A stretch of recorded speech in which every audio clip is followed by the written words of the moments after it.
C'est le flash info qui s'installe chez vous. Mesdames et messieurs, merci de prendre le rendez-vous de ce tour d'horizon de l'actualité sur Dabarou TV.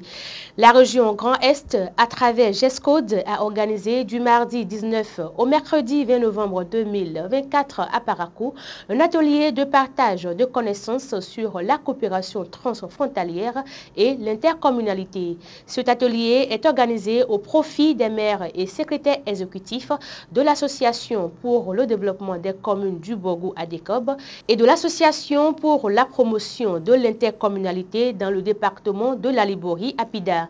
C'était en présence des autorités communales et élus de la région Grand Est de France. Vous aurez plus de détails dans nos prochaines éditions.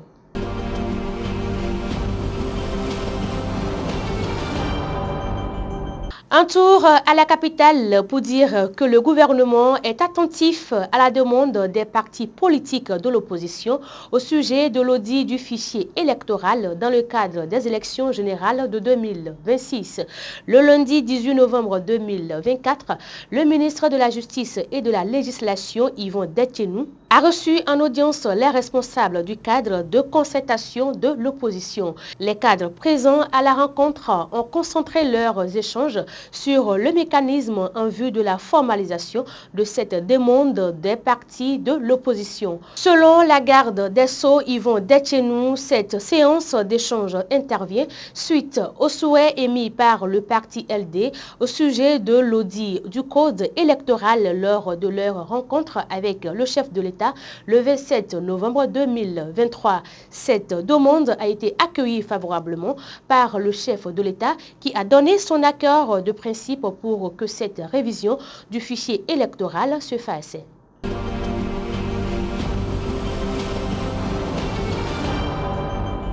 Toujours dans la capitale, le lundi 18 novembre 2024, la ministre du Numérique et de la Digitalisation, Aurélie Adame-Soulé-Zoumarou, s'est prêtée à l'exercice de présentation du budget exercice 2025 de son ministère. Devant les députés de la commission budgétaire du Parlement, la ministre a défendu un budget de 29 33 966 192 francs CFA, en hausse de 19,29% par rapport à celui de l'année en cours. Le budget ambitieux permettra de concrétiser le soutien de l'État à la presse béninoise, mais aussi la poursuite des actions pour la transformation numérique du Bénin. Ainsi, de façon concrète, le budget défendu par la ministre Aurélie Adame-Soulé-Zoumarou servira à la réalisation de 3 grands programmes en 2025. Il s'agit du programme pilotage et soutien au service du ministère, du programme numérique et permettra la mise en œuvre des réformes structurantes dans le secteur du numérique et la poursuite de la digitalisation des services clés de l'économie nationale.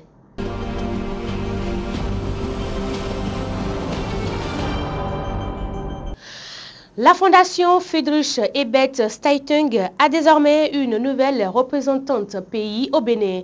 C'est Nouratou Zato Kotoyeriman qui a été plébiscité à ce poste afin de poursuivre la dynamique de la fondation au service de la démocratie sociale, la justice, l'égalité de genre et bien d'autres encore. Sa désignation a été faite ce 18 novembre 2024.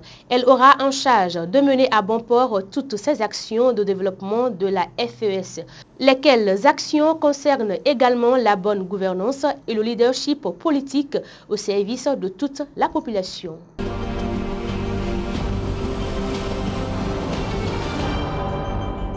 On revient à Parakou pour parler divertissement à présent dans ce flash info. Le restaurant Les Recettes de Folakami organise le samedi 23 novembre 2024 le premier acte de l'événement dénommé Vivo Tensa.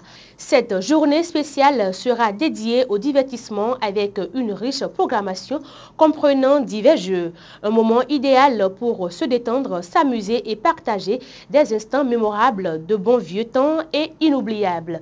La recette de Folakami prévoit aussi d'offrir une sélection de plats de atassi appétissants pour ravir les papilles des participants. Une occasion parfaite pour allier plaisir gustatif et moments de convivialité tout au long de la journée. Pour ne pas rater cette journée de distraction qui s'annonce inoubliable, prenez très vite votre ticket de 5000 francs CFA qui vous garantit un plat au choix accompagné d'un cocktail ou encore un ticket de 20 000 francs qui vous donne droit à un champagne ou liqueur Folakais accompagné d'un déjeuner puis un goûter. Rassurez-vous surtout que vous avez votre ticket à temps pour vivre une expérience sensationnelle de divertissement en appelant les numéros suivants 94 45 28 94 ou encore le 91 97 97 83.